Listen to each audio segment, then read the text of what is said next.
नमस्कार साथियों, उम्मीद है आप सब बढ़िया होंगे। स्वागत है आप सभी का आपके अपने YouTube चैनल एग्री मेंटोर्स पर। आज हम एक ऐसे इंपॉर्टेंट एग्रीकल्चर टॉपिक की डिस्कशन करने वाले हैं जो हमारे एग्रीकल्चर सेक्टर की रीढ़ की हड्डी माना जाता है। आप सब लोगों को ये पता होना चाहिए कि एक पैसे के बिना या ये कह सकते हो बिना पैसे के किसान खाद, बीज या मशीनरीज किसी भी इंप्लीमेंट या किसी भी इनपुट को परचेज नहीं कर सकता। यानी कि सबसे पहले अगर किसान आज के समय में खेती करना चाहता है तो उसको इनपुट कॉस्ट को परचेज करने के लिए एक पैसे की आवश्यकता होती है और वहीं से शुरुआत होती है एक ऐसे एग्रीकल्चर सब्जेक्ट की या ऐसे टॉपिक की जो हमारे लिए बहुत जरूरी है आज के समय जानना। उसको हम लोग बोलते हैं एग्रीकल्चर फाइनेंस। देखिए, एग्रीकल्चर फाइनेंस और एग्रीकल्चर क्रेडिट क्या ये दोनों सेम है या हम इनको सिमिलर मान सकते हैं? तो देखिए, इस बात को समझिएगा कि एग्रीकल्चर फाइनेंस एक ब्रॉड टर्म है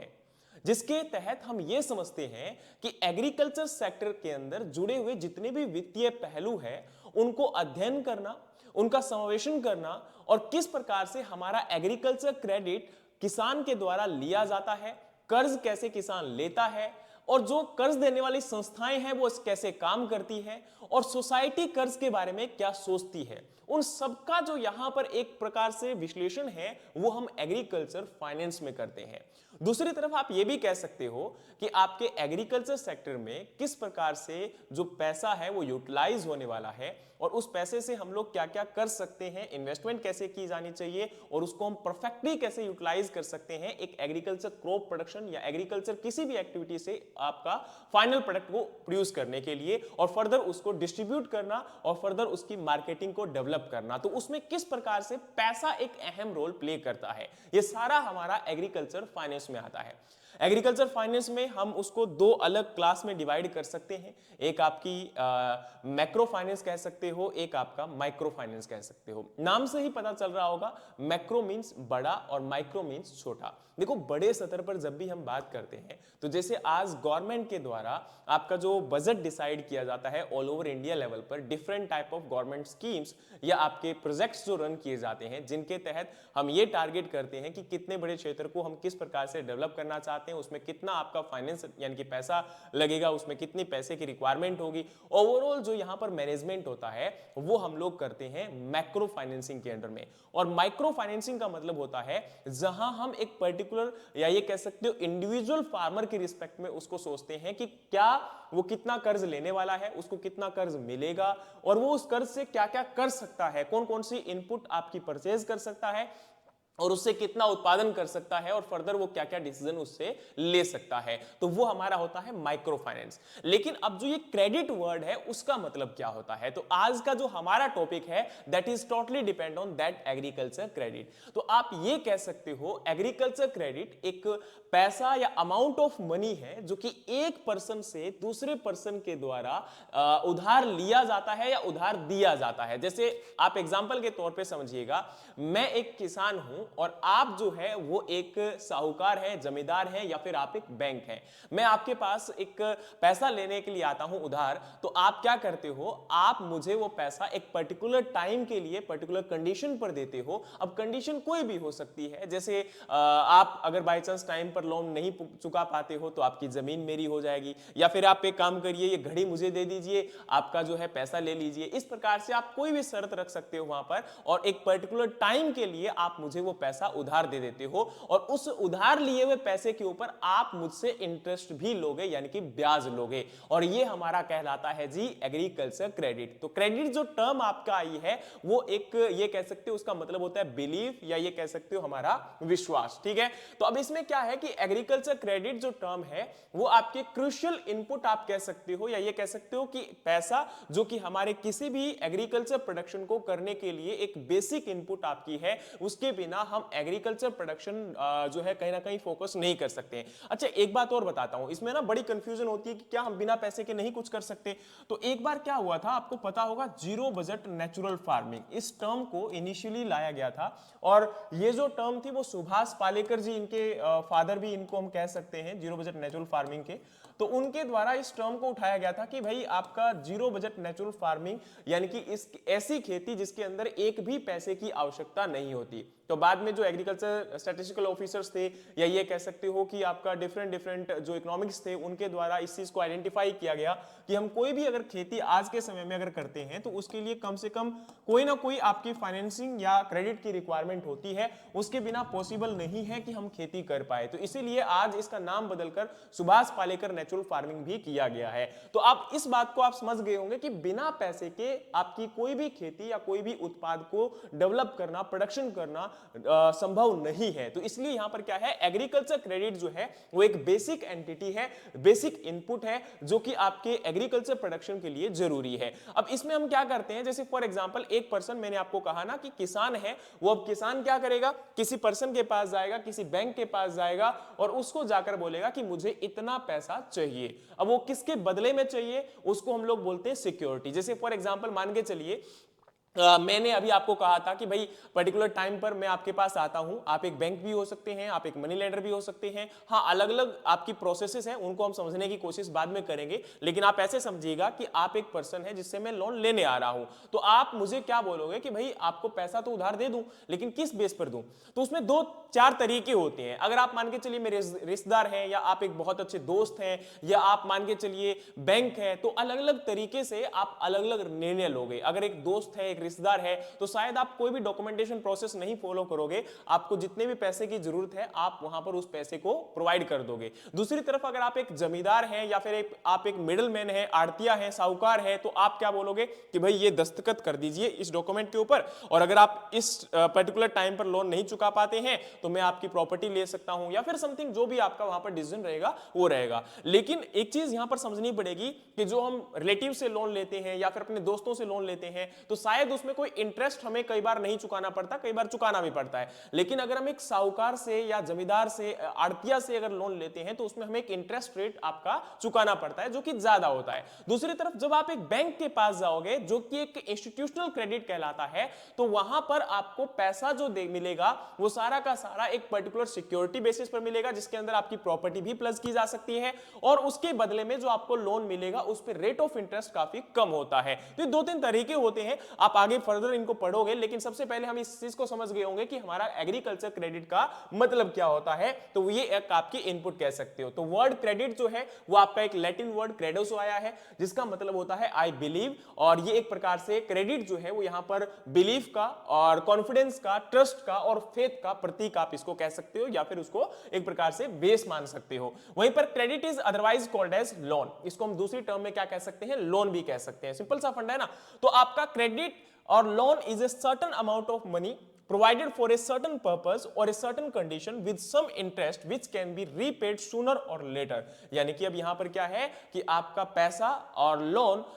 एक ऐसा अमाउंट ऑफ मनी है जो कि एक पर्सन से दूसरे पर्सन को दिया जाता है सर्टन टाइम के लिए, सर्टन कंडीशंस पर, और उसके ऊपर आपको इंटरेस्ट रेट यानी कि ब्याज पे करना पड़ता है, और वो कुछ समय के लिए भी हो सकता है, लंबे समय के लिए भी हो सकता है। ये निर्भर करता है कि हम किस पर्पस के लिए करते हैं। तो according to professor Galbraith, credit is a temporary transfer of asset from one who has other who has not. मतलब आपका ये कह सकते हो कि इन्होंने एक डेफिनेशन दी, उन्होंने कहा कि एक पर्टिकुलर एसेट को हम एक पर्टिकुलर टाइम के लिए एक ऐसे व्यक्ति से उस एसेट को ट्रांसफर करते हैं जिसके पास वो अबंडेंट अमाउंट में प्रेजेंट है, और दूसरे व्यक्ति को जिसके पास जरूरत है उस पैसे की, उसके पास वो ट्रांसफर किया जाता है। सिंपल सा फंडा है। तो भाई क्रेडिट आपका या पैसा आपका लोन के रूप में जो दिया जा रहा है वो एक प्रकार से वो अमाउंट कहलाता है या वो एसेट कहलाता है जो कि एक ऐसे पर्सन से जिसके पास वो पैसा अबंडेंट है यानी कि प्रचुर मात्रा में उपलब्ध है, और दूसरे पर्सन के पास जाता है जिसके पास वो जरूरत है या फिर उसके पास वो पैसा नहीं उपलब्ध है।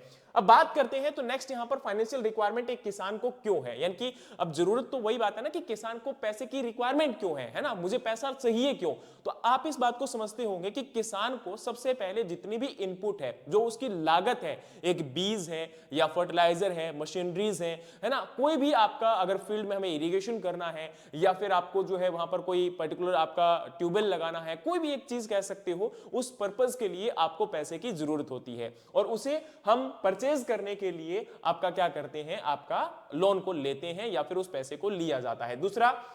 उसको अपनी परिवार की जो जरूरतें हैं वो भी पूरा करने के लिए पैसे की जरूरत होती है। अब जैसे मान के चलिए किसान ने क्या किया, आज फसल को बेच दिया, तो वो अब क्या करेगा, उस फसल को बेचने के बाद पिछला जो लोन था वो उतारेगा। उसके बाद आपको पता है कि एक किसान के पास आज के समय इतनी जमीन तो है नहीं कि भाई वो उससे बहुत बड़ा महल और जो है अपनी सारी जरूरतों को पूरा एक साथ में कर पाए और उसके बाद अगली फसल को भी बीज सके, तो ऐसा नहीं होता है। तो उसको क्या करना पड़ता है, अगली फसल को बीजने के लिए जितनी भी इनपुट्स की रिक्वायरमेंट है वो तो चाहिए ही चाहिए, उसके साथ में अपनी घर की जो जरूरतें हैं जैसे शादी है, ब्याह है या कोई भी और अदर प्रोग्राम्स हैं, या फिर उसको अपनी कपड़े हैं, एजुकेशन है, हेल्थ है, उस सब के लिए भी क्या चाहिए, उसको पैसा चाहिए। तो वो अपनी घर की जरूरतों को पूरा करने के लिए भी क्या करता है, आपका पैसे के लिए लोन लेता है। And buying the additional land to make the improvement on the existing land to clear the old debt and purchase costly agriculture machineries and increasing the farm efficiency such as against the limiting resource like the hiring of irrigation water lifting devices and labour in the machineries. मतलब यहां पर अब और किस किस के लिए पैसे की जरूरत होती है। अब दूसरा आप ये कह सकते हो कि किसान को पैसे की जरूरत होती है,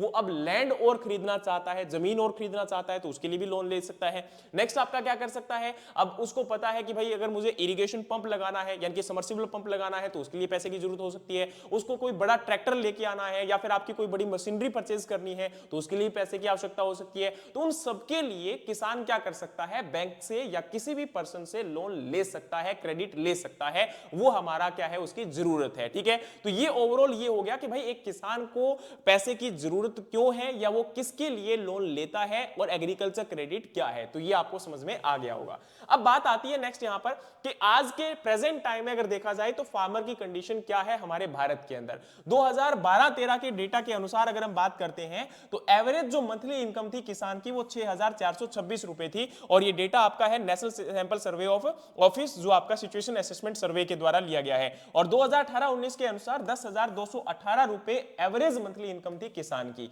ये है आपका डेटा। तो अब सोच के देखिए कि क्या इस एवरेज मंथली इनकम से किसान अपनी सारी जरूरतें, रोटी, कपड़ा, मकान, स्वास्थ्य और आपकी शिक्षा, क्या इन सभी को परचेज कर सकता है? क्या वो सारी जरूरतें इसके द्वारा पूरी कर सकता है? तो शायद आपके दिमाग में आएगा कि नहीं, असंभव सा लगता है। तो इसीलिए अब किसान को उस पर्टिकुलर पर्पस के लिए लोन लेना पड़ता है, क्रेडिट लेना पड़ता है। ठीक है, चलिए अब हम बढ़ते हैं आगे। तो क्लासिफिकेशन ऑफ क्रेडिट। अब क्रेडिट को हम अलग अलग टर्म के अलग आपके बेस पर क्लासिफिकेशन करते हैं, और सबसे पहला क्लासिफिकेशन आता है बेस्ड ऑन द टाइम, यानी कि कितने समय के लिए किसान को लोन की जरूरत है। सबसे पहला आता है इसमें शॉर्ट टर्म लोन, यानी कि बहुत ही कम समय के लिए जो लोन की जरूरत होती है उसे शॉर्ट टर्म लोन कहते हैं, और इसका जो टाइम पीरियड होता है रीपेमेंट का वो 6 से 18 महीने के लिए होता है। और ज्यादातर ये जो लोन आपका होता है वो क्रॉप लोन होता है, यानी कि एक स्पेसिफिक क्रॉप को एक सीजन के लिए, एक साल के लिए जो हम क्रॉप को ग्रो करवा रहे हैं तो उसके लेंथ ऑफ ड्यूरेशन के लिए हमें क्या चाहिए, उसे लोन की रिक्वायरमेंट होती है। और जैसे ही इस फसल को काट कर और हम बेचेंगे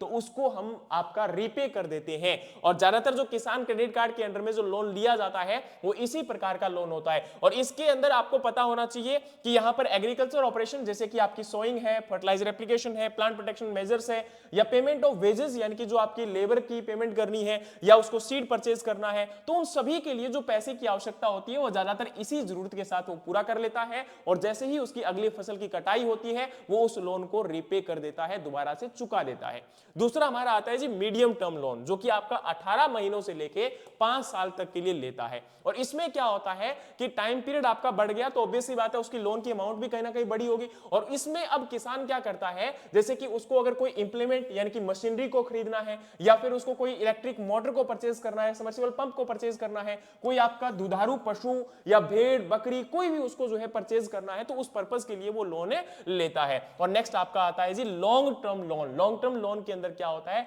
ये लोन आपका 5 साल से ज्यादा समय के लिए लिया जाता है। इसमें अगर किसान कोई परमानेंट स्ट्रक्चर को लगाना चाहता है, या फिर जैसे आजकल आपके मॉडर्न इक्विपमेंट्स को परचेज करना चाहता है, ट्रैक्टर को परचेज करना चाहता है, आपके ऑर्चर्ड्स यानी कि बाग लगाना चाहता है, तो इस पर्पस के लिए जो लोन लिया जाता है, या कोई खेत के अंदर उसको बिल्डिंग बनानी है, तो इन पर्पसेस के लिए जो लोन लिया जाता है वो आपका लॉन्ग टर्म लोन की कैटेगरी में आएगा, यानी कि लंबे समय तक लिया जाने वाला आपका लोन या क्रेडिट। समझ में आया? चलिए, अब यहां आपको बताना चाहता हूं, नेक्स्ट है loan on the basis of purpose, यानी कि किस पर्पस के लिए लिया गया है। जैसे हमने यहां पर कहा जी प्रोडक्शन लोन, तो प्रोडक्शन लोन का मतलब एक क्रॉप को या आपका कोई भी एग्रीकल्चर प्रोड्यूस जो प्रोडक्शन करने के लिए लिया जा रहा है उसे कहा जाता है प्रोडक्शन लोन। ठीक है, तो जैसे आपका क्रॉप प्रोडक्शन है तो उसके लिए जो लोन लिया जा रहा है, ठीक है, तो इसमें यहां पर आपको पता होना चाहिए, ज्यादातर मैंने अभी आपको कहा था कि 6 से 18 महीने के लिए जो शॉर्ट टर्म लोन होता है वो आपका प्रोडक्शन लोन की कैटेगरी में ही आता है। दूसरा आता है जी इन्वेस्टमेंट लोन, जिसके अंदर क्या होता है, loan given for the purchase of equipment the productivity of which is distributed over the more than 1 year and loan given for tractor pump set tubewell। यानी कि इसके अंदर क्या है, आपका थोड़ा सा जो मीडियम या लॉन्ग टर्म का लोन लिया जाता है, जिसके अंदर मेनली हम इस पर्टिकुलर इनपुट को, ट्रैक्टर को, इनको इसलिए परचेज करते हैं ताकि हमारे फील्ड की जो प्रोडक्टिविटी या एफिशिएंसी है उसको हम इंक्रीज कर सके। क्योंकि अगर आप आपके ट्रैक्टर परचेज नहीं करते हो, केवल आपके जो बैल थे या ऊंट थे उनसे ही जो है आपके खेत को कल्टीवेट करते हो, तो उससे क्या था, आपका टाइम बहुत ज्यादा लगता था और आप काफी लंबे समय के अंदर अपने खेत को जोत पाते थे, अपने ऑपरेशंस परफॉर्म कर पाते थे। लेकिन अभी आपने ट्रैक्टर को परचेज कर लिया तो कम समय के अंदर भी हम खेती कर पाएंगे और बहुत सारे कामों को निपटा सकते हैं एक ही पर्टिकुलर गिवन टाइम में। दूसरा, हम उस ट्रैक्टर के द्वारा, अगर मान के चलिए हमारे पास खेत का आकार कम है, या ये कह सकते हो हमारे पास 1, 2 एकड़ 3 एकड़ है, तो अब उस ट्रैक्टर के द्वारा हम एक्स्ट्रा कमाई भी कर सकते हैं अगर हम कोई और ऑपरेशन भी साथ में करते हैं। ठीक है, जैसे अब दूसरों के खेतों के अंदर हम किराए पे उस ट्रैक्टर को रन कर सकते हैं, या फिर आपका आजकल आपको पता है मार्केटिंग वगैरह के लिए भी ट्रैक्टर की रिक्वायरमेंट होती है। भाई आपके खेत से जो फसल को उठाकर मार्केट या मंडी तक लेकर जाना, तो उसके लिए हम काम कर सकते हैं। तो अलग अलग पर्पसेस के लिए ट्रैक्टर का प्रयोग होता है, तो उस सभी पर्पसेस के लिए हम ट्रैक्टर को प्रयोग में ला सकते हैं और एक्स्ट्रा कमाई किसान के द्वारा वहां से की जा सकती है। यानी कि एक प्रकार से ये कह सकते हो एफिशिएंसी को बढ़ाने के लिए ये लोन आपका लिया जाता है। फिर बारी आती है जी मार्केटिंग लोन। मार्केटिंग लोन का मतलब क्या होता है कि भाई आपको पता होगा, जैसे फॉर एग्जांपल अब क्या है, these loan are meant to be help the farmers in overcoming the distress and for sale and to market the produce in a better way, and regulated market and commercial bank based on the warehouse receipt are lending in the form of marketing loan by advancing the 75% of the value of produce, and these loan help in the farmer to clear off their debt and dispose of the produce and remunerative price। अब देखो ये जो loan होता है marketing loan, ये क्या होता है, अब आप एक बात को समझते होंगे कि जब किसान अपनी फसल को उत्पादित करता है तो उसी समय अगर वो फसल को मार्केट में बेचने जाएगा तो उसको उतना दाम कई बार नहीं मिलता है। हम लोग देखते हैं कि भाई एमएसपी से भी कई बार कम दाम के ऊपर फसल को खरीदा जा रहा होता है। तो अब किसान के लिए संभव नहीं है कि इतना पैसा वो जो उसको कम मिल रहा है उसको वो झेल पाए, तो कई बार इसी वजह से किसान कर्जे में दबा चला जाता है और अंत में फांसी ले लेता है। लेकिन यहां पर गवर्नमेंट ने अब एक रूल निकाला कि जैसे एग्जांपल के तौर पे किसान क्या कर सकता है, अपनी फसल को अब खुद के घर में तो रख नहीं सकता क्योंकि उसके पास जगह नहीं है, और दूसरी तरफ जैसे फॉर एग्जांपल कोई उसका आलू है, टमाटर है, प्याज है, यानी कि ऐसी फसल है जो कि जल्दी खराब हो जाती है, तो उनको वो कोल्ड स्टोर हाउस के अंदर स्टोर करवा सकता है। वहां पर स्टोर करने के बाद उसको एक ई नेगोशिएबल वेयरहाउस रिसिप्ट मिलती है। उस रिसिप्ट के अंदर आज के अकॉर्डिंग उसमें भाव लिखा होता है कि इस फसल का इतना भाव है। मान के चलिए उसने 10,000 की फसल को स्टोर में स्टोर किया, अब उसको एक रिसिप्ट मिल जाएगी कि भाई इतना प्रोडक्ट उसने आज के समय में स्टोर किया है। तो आज का जो भाव होगा, जैसे हमने कहा कि 10,000 की फसल उसने डिपॉजिट करवाई, तो बैंक से जाकर वो 7500 रुपए का लोन ले सकता है और इससे क्या करेगा, किसान की जो अपनी जरूरतें थी उसको पूरा कर सकता है, अगली फसल के लिए जो लागत की जरूरत है वो आपका पे कर सकता है, पिछला जो लोन उसका किसी से लिया हुआ था वो रीपे कर सकता है, और जैसे ही फसल का दाम बढ़ेगा उसको बेचकर और वो मार्केट से आपका एक एक्स्ट्रा अर्निंग कर सकता है और वापस से जो लोन यहां पर मार्केटिंग लोन लिया गया था उसको रीपे कर सकता है। तो ये यहां पर पर्पसेस रहते हैं। फिर आपकी बारी आती है जी कंजप्शन लोन। कंजप्शन लोन के अंदर क्या होता है कि भाई ये जो लोन आपका रहता है इसके अंदर ये कह सकते हो जो किसान की खुद की जरूरत है, जो घर की जरूरत है। अब जैसे आपका any loan advance for the some purpose other than production is broadly categorised as consumption loan. These loan are seems to be unproductive but indirectly assist in more productive use of the crop loan without diverting them to other purpose. And consumption loan are not very widely advance and restricted to area which are hit by the natural calamities, and these loan are extended based on the group guarantee basis with a minimum of 3 member, and the loan is to be repaid within 5 crop season or 2.5 year which is your less, and the branch manager is vested with the discretionary power of sanctioning these loan up to 5,000 in each individual case, and the rate of interest is around 11%। अब इसमें क्या होता है कि मान के चलिए consumption loan जो स्पेसिफिकली अब यहां पर किसान अपनी खुद की जरूरत के लिए अगर कोई लोन लेता है, या अगर मान के चलो कई बार नेचुरल क्लेमिटीज आ जाती है या फिर कोई और प्रॉब्लम आपको देखने को मिलती है, या फिर अपने घर की जरूरतों को अगर उसने पूरा करना है, तो उसके लिए जो किसान लोन लेगा वो आपका कहलाता है जी कंजप्शन लोन। अब कंजप्शन लोन के लिए क्या होता है, या तो एक ग्रुप ऑफ मेंबर्स को आपका लोन दिया जा सकता है, या फिर इसमें क्या होता है कि भाई अपनी तरफ से जो मैनेजर होता है वो भी लोन दे सकता है। और ये लोन आपका जैसे मैनेजर के पास पावर होती है भाई 5 से 10,000, या फिर वो इंडिविजुअल केस के ऊपर डिपेंड करता है, तो उसके आधार पर वो लोन दे सकता है। तो अब इसके ऊपर जो रेट ऑफ इंटरेस्ट लगता है वो नॉर्मली आपका 11% लगता है, जो बाकी के केस में आपका लोन कम होता है उतना नहीं। अब इसमें लोन आपका जो रेट ऑफ इंटरेस्ट होगा वो क्या हो जाएगा, बढ़ जाएगा, क्योंकि ये जरूरतों को पूरा करने के लिए है। और ये प्रोडक्टिव लोन नहीं माना जाता है। क्यों नहीं माना जाता, क्योंकि इससे आपकी जरूरतें पूरी हो रही है, इससे आपका जो है कोई प्रोडक्शन नहीं निकल के आ रहा है, उससे कोई आपका फर्दर ये नहीं कह सकते हो जैसे कि आप एक फसल को उत्पादित करने के लिए लोन लेते हो तो फसल आपकी प्रोडक्शन देगी, उसके बाद आप मार्केट में बेच के और उससे अर्निंग कर सकते हो। लेकिन आपका जो कंजप्शन लोन है उसमें आप कोई भी अर्निंग नहीं कर रहे हो, इसलिए वो आपका अनप्रोडक्टिव लोन की कैटेगरी में आता है। लेकिन किसान की जरूरत होती है भाई, तो इसलिए यहां पर ये लोन आपका प्रोवाइड करवाया जाता है। फिर आपकी बारी आती है जी next, based on the security. अब सिक्योरिटी, क्योंकि अब आपको भी पता है किसी भी पर्सन के पास आप लोन लेने जाओगे, उससे उधार पैसा लेने जाओगे, तो उसके लिए जरूरी होता है कि भाई ये लोन पैसा आपका वापस करेगा कि नहीं करेगा। तो उस केस में वो एक भरोसे के तौर पर आपसे कोई चीज मांगता है। अब देखिए, अगर किसान के पास जो उसकी सबसे बड़ी दौलत होती है वो उसकी जमीन होती है, तो उस जमीन के कागज को अगर आप गिरवी रखकर और उसको अगर आप लोन देते हो या लोन लेते हो तो उसे कहा जाता है सिक्योर्ड लोन। यानी कि अगर आप किसी भी समय अगर लोन रीपे नहीं करोगे तो उस बैंक के पास या उस पर्सन के पास आपकी प्रॉपर्टी के डॉक्यूमेंट्स हैं और उसको आपने उनके नाम पर कर दिया है एक पर्टिकुलर टाइम के लिए, तो अब उसको वो बेचकर और अपना लोन या अपना कर्ज या अपना उधार दिया हुआ पैसा ले सकता है। दूसरी तरफ होता है अनसिक्योर्ड लोन, जो कि आपका क्या कहलाता है, अनसिक्योर्ड लोन में आप ये कह सकते हो उसमें किसी प्रकार का कोई वहां पर डॉक्यूमेंटेशन प्रोसेस नहीं होता है। जैसे एग्जांपल के तौर पे आप अपने दोस्तों से कई बार उधार लेते हो या रिश्तेदारों से उधार लेते हो या फिर आपसे कोई उधार लेता है रिश्तेदार या दोस्त, तो वो आपको पता होगा 1 या 2 दिन के लिए लेकर लेता है और बाद में बोलता है कि भाई यार तेरे को भरोसा नहीं है क्या, तेरे को वो नहीं है क्या। तो उस केस में आप कुछ भी नहीं कर सकते हो और वहां पर आपके पास कोई प्रूफ भी नहीं है, कोई डॉक्यूमेंटेशन नहीं है कि जिससे आप उसको पूरा का पूरा रिकवर कर पाओ। तो इसलिए यहां पर उसको कहा जाता है अनसिक्योर्ड लोन। तो आप बैंक के पास अगर जाओगे तो वो आपको अनसिक्योर्ड लोन प्रोवाइड नहीं करते हैं, है ना। चलिए, तो हम सिक्योर्ड लोन की बात करते हैं। तो सिक्योर्ड लोन का आपका जो है उसमें कौन कौन से लोन आते हैं, तो इसमें आपकी कौन कौन सी चीजों को मतलब एज ए कोलेटरल के तौर पर रखा जाता है। तो जैसे यहां पर आपकी पर्सनल सिक्योरिटी है। पर्सनल सिक्योरिटी का मतलब क्या होता है, ये एक प्रकार से भाई आप गारंटर के तौर पर खुद साइन करते हो या कई बार थर्ड पर्सन आपका साइन करता है। जैसे होता है ना कि भाई ज्यादातर ये जो लोन होता है ना पर्सनल सिक्योरिटी लोन, ये कुछ ही बैंक होते हैं या जो नॉन एनबीएफसी होती हैं वो भी कई बार इस लोन को दे देती हैं, लेकिन ज्यादातर ये जो आपका पर्सनल सिक्योरिटी लोन होता है वो आड़तिया या जमींदार या साहूकार आपको दे सकता है। इसमें क्या होता है कि आप अपना साइन कर देते हो और बोलते हो कि हाँ मैं इस लोन को रीपे करूंगा, और ये सबसे आसान होता है। और इसीलिए ज्यादातर जो आड़तिया या जो आपके जमींदार होते हैं या जो मिडलमैन होते हैं उनसे किसान ज्यादा लोन लेना पसंद करते हैं, क्योंकि इसमें कुछ भी नहीं करना होता, एक साइन करना होता है और लिखना होता है और बस अपना लोन या जितना भी पैसा उससे लेना है वो लेके हम आ जाते हैं। ये सबसे आसान माना जाता है, लेकिन ये अनसिक्योर्ड में तो नहीं आता, लेकिन कहीं ना कहीं गारंटी आप लोग लेकर आ रहे हो। और कई बार इसमें क्या होता है कि आप खुद अपनी गारंटी तो नहीं देते, लेकिन दूसरे किसी पर्सन से आपको कहलवाना पड़ता है। जैसे मान के चलिए आप गांव के अंदर एक किसान हो, बहुत छोटे हो, आपके पास 1-2 एकड़ जमीन है, तो अब आप मान के चलिए किसी भी जो है आपका मिडिल मैन से साहूकार से कर्जा लेने जाओगे तो वो आपको बोलेगा भाई गांव के सरपंच से कहलवा दे या किसी अच्छे आदमी से कहलवा दे जिसके पास जमीन ज्यादा हो, उसके पास मतलब थोड़ा सा लगे कि हाँ भाई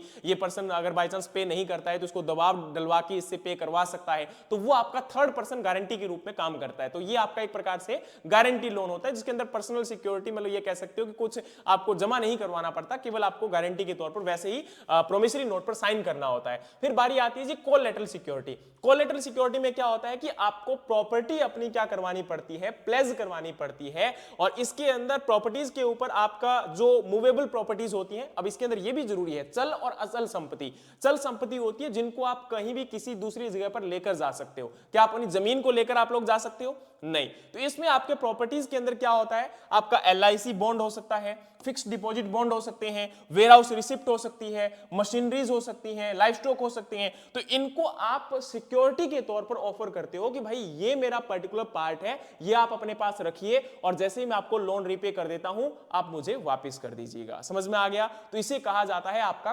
कोलैटरल सिक्योरिटी लोन। फिर हमारी बारी आती है जी नेक्स्ट यहां पर चैटल लोन। चैटल लोन में क्या होता है, जैसे आपका फॉर एग्जांपल नॉर्मली ये जो चैटल लोन होता है वो गांव के अंदर ज्यादातर चलता है, देहात के एरिया में ज्यादा चलता है। इसमें क्या होता है कि आप अपने कोई भी बर्तन वगैरह, चांदी वगैरह के जो पुराने बर्तन हुआ करते थे या जो आपके सोने के गहने वगैरह होते हैं, तो उनको आप डिपॉजिट कर कर और फिर वो जो लोन लेते हो उसे कहा जाता है चैटल लोन। और नेक्स्ट आता है मॉर्टगेज। मॉर्टगेज में क्या होता है कि आपकी कोई भी इमूवेबल प्रॉपर्टी, जैसे कि आपका कोई लैंड यानी कि जमीन का टुकड़ा हो सकता है, आपका घर हो सकता है, तो आप उसके डॉक्यूमेंटेशन जो है एक सिक्योरिटी के तौर पर उस बैंक को या जो भी पर्सन जिससे आप लोन ले रहे हो उसको अपना प्रोवाइड करवाते हो। और अब इसमें याद रखना कि जो पर्सन इसमें लोन ले रहा है यानी कि खरीदने वाला है उसको कहा जाता है मॉर्टगेजर, और जो आपकी प्रॉपर्टी को प्लेस करेगा, मॉर्टगेज के तौर पर रखेगा, उसको कहा जाता है मॉर्टगेजी, जैसे कि बैंकर को। ठीक है, तो ये आप लोग जरूर याद रखिएगा। दूसरी बारी आती है जी इसमें हाइपोथेकेटेड लोन। अब हाइपोथेकेशन लोन का मतलब क्या होता है, इसमें एक्चुअली में क्या कहानी होती है कि इसमें आपकी प्रॉपर्टी मूवेबल होती है यानी कि चल संपत्ति होती है। लेकिन इसमें होता क्या है, जैसे फॉर एग्जांपल आप प्रेजेंट टाइम में एक गाड़ी को जो है परचेज करने जाते हो, लेकिन एक गाड़ी आपकी 30 लाख की है और आपके पास केवल 10 लाख रुपए हैं, तो 20 लाख रुपए आप क्या करोगे, लोन ले सकते हो। तो आप क्या करोगे, 10 लाख तो उसकी डाउन पेमेंट कर दोगे, लेकिन 20 लाख रुपए बैंक से लोगे। तो बैंक क्या है कि बैंक उसका ओनरशिप राइट अपने पास रखता है जब तक आप अपना लोन रीपे नहीं कर देते। तो अब मान के चलिए आपने 2 साल के बाद सोचा कि यार मेरे पास तो किस्तें नहीं बन रही है और मैं लोन कैसे रीपे करूं, तो आपके पास कोई अधिकार नहीं है, बैंक वाले आएंगे आपसे आपकी कार को छीनेंगे और उसको जो है नीलामी पर बेच देंगे और उससे जितना भी अपना पैसा पूरा हो गया वो अपने पास रख लेंगे, बाकी पैसा आपको दे देंगे। तो नॉर्मली आप ये कह सकते हो कि ये जो आपका हाइपोथेकेशन लोन होता है इसमें आपका पोजीशन तो आपके पास है, अधिकार तो आपके पास है, लेकिन उसके जो राइट्स हैं, उसके जो डॉक्यूमेंटेशन है वो किसके पास है, बैंक के पास है। ठीक है, तो ये आपका हाइपोथेकेशन लोन होता है। लेकिन इसमें हम दो प्रकार से इसको डिवाइड करते हैं, एक होता है की लोन, एक होता है ओपन लोन। की लोन में क्या कहानी होगी, जैसे मान के चलिए किसान क्या करता है, अपना जो भी यहां पर लैंडिंग इंस्टीट्यूशन होता है जैसे बैंक है या कोई भी है, तो उसके पास अपनी जो भी फसल है उसको उत्पादित होने के बाद बैंक के पास उधार रख देता है। और इसमें सबसे बड़ी सिक्योरिटी की बात ये होती है कि भाई अब बैंक यहां पर जब भी उस फसल को बेचेगा तो आने वाले समय में जब रेट बढ़ जाएंगे तो एक प्रकार से ये यहां पर किसान के लिए भी फायदेमंद होता है और उससे आपका जो पैसा है वो भी बैंक को मिल जाता है और किसान भी उससे कहीं ना कहीं सेफ रहता है। दूसरी तरफ आपकी होती है जी ओपन लोन, जिसके अंदर मैंने अभी आपको बताया कि भाई कोई मशीनरीज आप परचेज करते हो, ट्रैक्टर परचेज करते हो, गाड़ी परचेज करते हो, तो उसका पोजीशन तो आपके पास है लेकिन आप काम उससे ले रहे हो, आप उसको यूज कर रहे हो, लेकिन उसके जो प्रॉपर्टी राइट्स है वो किसके पास है जी, यहां पर आपका बैंक के पास है जब तक आप लोन को रीपे नहीं कर देते हो। ठीक है, दूसरी बारी आती है जी यहां पर क्रेडिट जो है वो आपके लैंडर्स के बेसिस पर भी क्लासिफाई किया जाता है, जिसको हम इंस्टीट्यूशनल लोन या इंस्टीट्यूशनल क्रेडिट और दूसरा आपका नॉन इंस्टीट्यूशनल क्रेडिट के आधार पर डिवाइड करते हैं। अब देखो ये जो आपका होता है इसके अंदर हम ये कहते हैं कि भाई किस पर्सन से आप बैंक जो है लोन लेने जा रहे हो। जैसे अगर आप बैंक से लोन लेने जा रहे हो यानी कि ऐसा कोई लोन जो कि आपका गवर्नमेंट की ऑथोराइज्ड इंस्टीट्यूशंस हैं उनसे अगर आप लोग लोन लेते हो तो उसे कहा जाता है इंस्टीट्यूशनल लोन। लेकिन अगर आप मान के चलिए किसी पर्सन से इंडिविजुअल पर्सन से कोई लोन लेने जा रहे हो तो वो आपका होता है नॉन इंस्टीट्यूशनल लोन, जो कि गवर्नमेंट की आपकी गाइडलाइन के अंडर में नहीं माने जाते। जैसे यहां पर आप कह सकते हो loan are advanced by the institutional agency like cooperative and commercial bank, in this case that is loan is called as आपका इंस्टीट्यूशनल क्रेडिट। नॉन इंस्टीट्यूशनल में कैसे होगा, तो आपका जैसे for example agriculture money lenders हो सकते हैं, ट्रेडर्स हो सकते हैं, कमीशन एजेंट हो सकते हैं, आपके दोस्त हो सकते हैं, रिश्तेदार हो सकते हैं, जितना भी लोन आप लोग लेते हो वो सारा आपका किस में आता है, नॉन इंस्टीट्यूशनल की कैटेगरी में आता है। और आपको पता होना चाहिए कि अगर हम डेटा की बात करते हैं तो उससे 1950 के अंदर जो नॉन इंस्टीट्यूशनल लोन था वो लगभग 90% हुआ करता था, लेकिन 2022 तक पहुंचते पहुंचते ये केवल आपका 25% रह चुका है। और अब प्रेजेंट टाइम में जितना भी ज्यादातर लोन लिया जाता है वो bank, cooperative societies, primary agriculture credit societies, regional rural bank, इनसे आपका क्या किया जाता है, लोन लिया जाता है। और दूसरी तरफ इसका इंडिकेशन क्या है, इसका कारण क्या है, तो इसका कारण सबसे पहला है, एक तो बैंकिंग का एक्सपेंशन बहुत ज्यादा हो चुका है। दूसरा, अब क्या होता था, जो नॉन इंस्टीट्यूशनल क्रेडिट हुआ करता था, इसमें आपके किसान को या किसी भी पर्सन को ज्यादा इंटरेस्ट रेट, ज्यादा आपका ब्याज पे करना पड़ता था। लेकिन यहां पर आपको ज्यादा ब्याज पे नहीं करना पड़ता जब आप बैंक से लोन लेते हो, आरआरबी से लोन लेते हो। और दूसरी तरफ अब किसान क्रेडिट कार्ड भी एक आपका कार्ड कह सकते हो, एक प्रोसेस कह सकते हो, एक लोन की सुविधा कह सकते हो, किसान के लिए आ चुकी है, जिसमें किसान को 5 लाख तक का लोन मिल जाता है। और ऐसा नहीं है कि किसान क्रेडिट कार्ड में केवल 5 लाख तक का ही लोन मिलेगा, इसमें ज्यादा भी लोन लिया जा सकता है। लेकिन 5 लाख तक का अगर लोन लेता है किसान, तो उसमें एक स्पेशल सुविधा उपलब्ध है कि किसान को 2% का तो ब्याज दर में छूट मिलेगी, और उसके बाद अगर किसान उस लोन को टाइमली रिपेमेंट कर देता है, प्रॉम्प्ट रिपेमेंट कर देता है, तो उसको 3% की एक्स्ट्रा ब्याज दर में छूट मिलती है। यानी कि इफेक्टिव रेट ऑफ इंटरेस्ट केवल 4% लगेगा 5 लाख तक के लोन के ऊपर, जो कि किसान के लिए वाकई में फायदेमंद है। तो इसलिए ज्यादातर किसान जो आज लोन लेते हैं वो किसान क्रेडिट कार्ड के तहत ही लेते हैं। और दूसरा, ग्रामीण क्षेत्रों के अंदर आरआरबी यानी कि जो क्षेत्रीय ग्रामीण बैंक है, उनकी शाखाओं को पहुंचाया जा रहा है, फाइनेंशियल इंक्लूजन किया जा रहा है, जिसके माध्यम से हर घर, हर किसान या हर गांव तक भी आपके पैसे की सुविधा उपलब्ध हो सके, और वहां से किसान उस क्रेडिट को लेकर अपने डेवलपमेंट के लिए उसको यूटिलाइज कर सके, और आपका फर्दर प्रोग्रेसिव डेवलपमेंट हमारे रूरल और आपके एग्रीकल्चर सेक्टर में भी हम कर सके। क्योंकि इसका आपको यह समझना पड़ेगा कि आज प्रेजेंट टाइम में लगभग 47% पॉपुलेशन आपकी एग्रीकल्चर और एग्रीकल्चर एलाइड सेक्टर्स के ऊपर डिपेंडेंट है। तो इसलिए जरूरी है कि इस सेक्टर का हम लोग कैसे इंक्लूसिव डेवलपमेंट कर पाए, तो उसी केस में ये लोन आपका इस प्रकार से दिया जाता है। बात आती है यहां पर कि इसके अंदर आपको, मैंने अभी आपको कहा कि जैसे कोऑपरेटिव सेक्टर्स है, आरआरबीज है, तो इनका एक्सपेंशन हुआ है, बैंकिंग सर्विसेज में इजाफा हुआ है, और लोगों तक ये क्रेडिट पहुंच कर पाया है। इसीलिए ये आपका नॉन इंस्टीट्यूशनल क्रेडिट जो है वो घटकर 25% रह चुका है। वहीं अगर हम बात करते हैं तो एजेंसीज जो इसके अंदर प्रोवाइड करवाती है लोन, तो कमर्शियल बैंक है, कोऑपरेटिव बैंक है, या रीजनल रूरल बैंक हो सकते हैं, कोऑपरेटिव सोसाइटीज भी हो सकती हैं। और इनको ओवरऑल आपका जो है डेटा यहां पर जो आपका प्रोवाइड करवाया जा रहा है वो नाबार्ड एंश्योर पोर्टल के थ्रू है कि भाई कौन कौन से जो है बैंक के द्वारा कितना कितना लोन लिया जा रहा है। तो अभी प्रेजेंट टाइम में 36 स्टेट का डेटा है, जिसके अंदर कितना लोन किसके द्वारा लिया गया है, किस स्टेट के द्वारा। तो किसानों के द्वारा जैसे यहां पर दिल्ली, हरियाणा, हिमाचल, जम्मू कश्मीर, पंजाब, राजस्थान, चंडीगढ़, लद्दाख, अरुणाचल प्रदेश, इन सभी स्टेट्स के अंदर टोटल आपका लोन कितना लिया गया है, ये रिकॉर्ड आप यहां पर देख सकते हो। जैसे आपका हरियाणा की बात करेंगे तो 1 लाख करोड़ रुपए है ना। हिमाचल की बात करेंगे तो 14,599 करोड़ रुपए है। वहीं दूसरी तरफ आप देख सकते हो बाकी स्टेट्स का भी जो डेटा है वो इस प्रकार से है। सबसे ज्यादा जो लोन लिया गया है इंस्टीट्यूशन से, वो कहां से, किसके द्वारा लिया गया है, वो तमिलनाडु के द्वारा लिया गया है, लगभग 4,94,845 करोड़ रुपए। और ये अभी रिसेंटली ही जो है राज्यसभा के अंदर, लोकसभा के अंदर पेश किया गया डेटा था, आंकड़ा था, जो कि एक प्रकार से यहां पर जो एंश्योर पोर्टल है नाबार्ड का, उससे लिया गया एक आंकड़ा है। और आप यहां पर देख भी सकते हो कि आज बैंक्स के द्वारा कितना लोन लिया जाता है। फिर अब हमारी बारी आती है जी अगला और टाइप ऑफ लोन। तो इसमें याद रखना कि जो इक्विटी कंसिडरेशन होता है, इसके आधार पर, मतलब फॉर एग्जांपल जैसे कोई पर्सन किस पर्टिकुलर बिजनेस में एंगेज्ड है, उसके आधार पर लोन आपका जो है उसके ऊपर हम कह सकते हैं। जैसे फॉर एग्जांपल कोई बिजनेस एक्टिविटी में एंगेज्ड है, तो किसान आपका हो सकता है, डेयरी फार्मर हो सकता है, पोल्ट्री फार्मर हो सकता है, पिसिकल्चर फार्मर हो सकता है। यानी कि जो पर्सन लोन लेने वाला है उसको हम किस नाम से बुला रहे हैं, तो उसके पर्पजेस के आधार पर हम उसको बोल सकते हैं। दूसरा, आपका कोई साइज ऑफ फार्म है, तो हम कह सकते हैं भाई छोटे किसानों के लिए स्मॉल फार्मर, और जो आपके मंझले किसान होते हैं marginal farmer, agriculture labourer, medium farmer, large farmer. तो आपका जो फार्म, उसका लैंड कितना बड़ा ऑक्यूपाई करता है, उसके आधार पर भी हम उसको क्लासिफाई कर सकते हैं। और बेस्ड ऑन लोकेशन, मतलब आपके हिली एरियाज में फार्मर है, ट्राइबल एरियाज में फार्मर है, नॉर्मल एरियाज में फार्मर है, तो उनके आधार पर भी हम इसको क्लासिफाई कर सकते हैं। और लिक्विडिटी के आधार पर भी हम आपके लोन को क्लासिफाई करते हैं। तो इसमें सेल्फ लिक्विडेटिंग लोन और दूसरा आपका है पार्शियल लिक्विडिटी और नॉन लिक्विडेटिंग लोन। इसमें क्या होता है कि जो सेल्फ लिक्विडेटिंग लोन होता है, इसमें आपका लोन इमीडिएटली पे कर दिया जाता है। जैसे अब आपको याद होगा, मैंने शुरुआत में बताया था आपको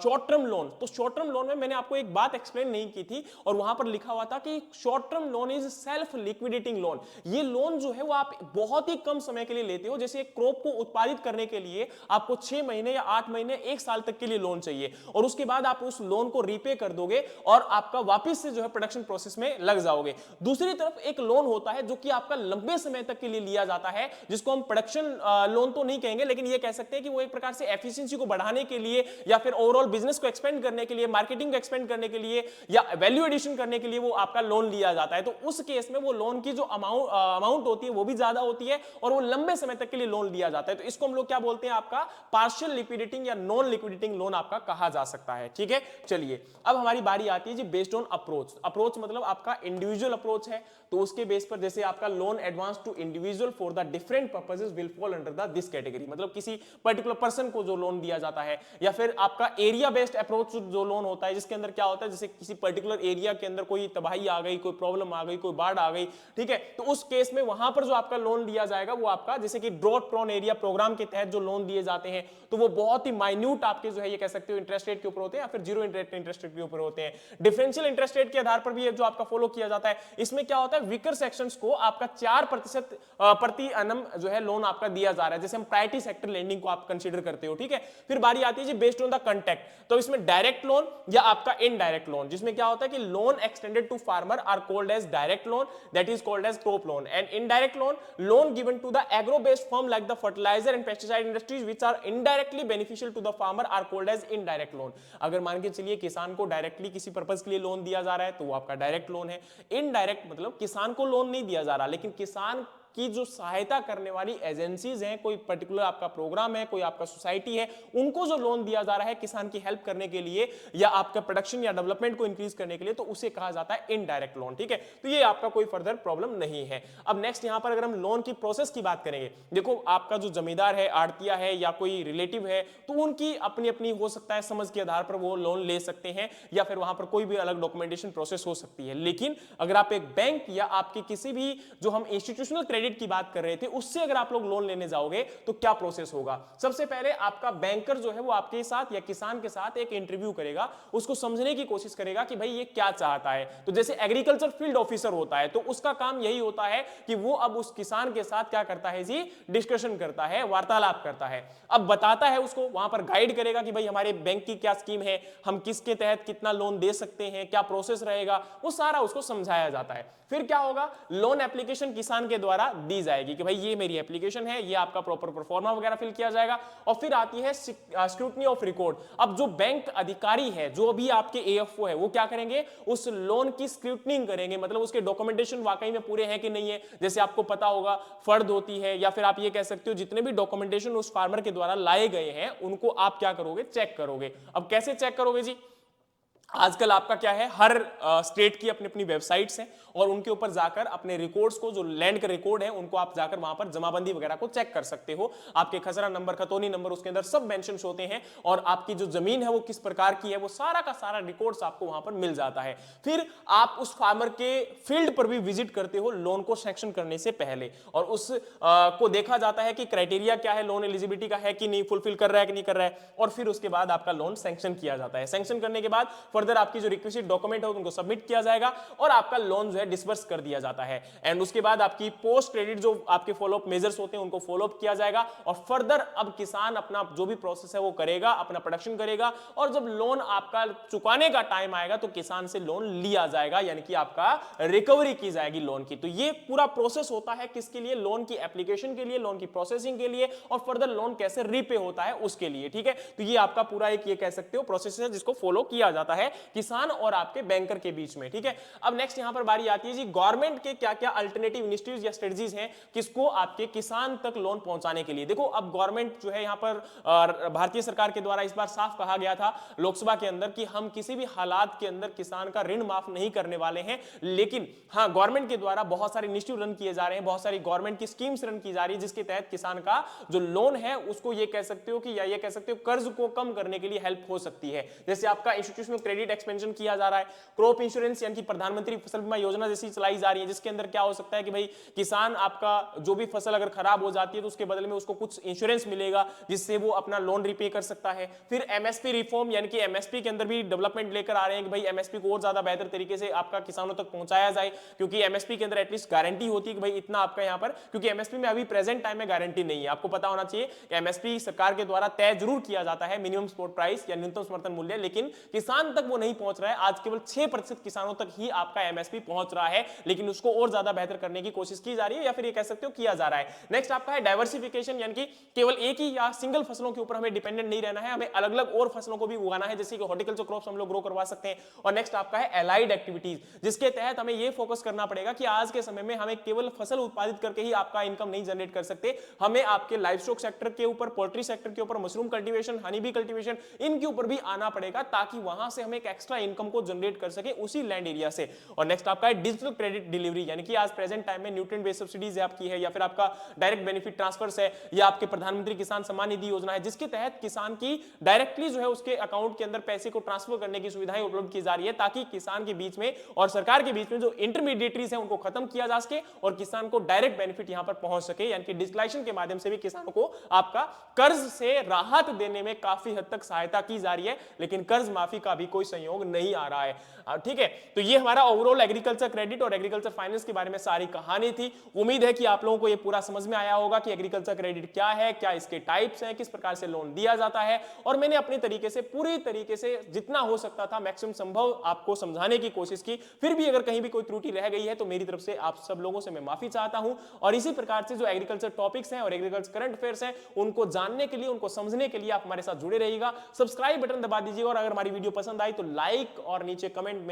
बॉक्स में कमेंट जरूर करिएगा। उम्मीद है इसी प्रकार के कंटेंट को आप फॉलो करते रहोगे। जय हिंद, जय भारत।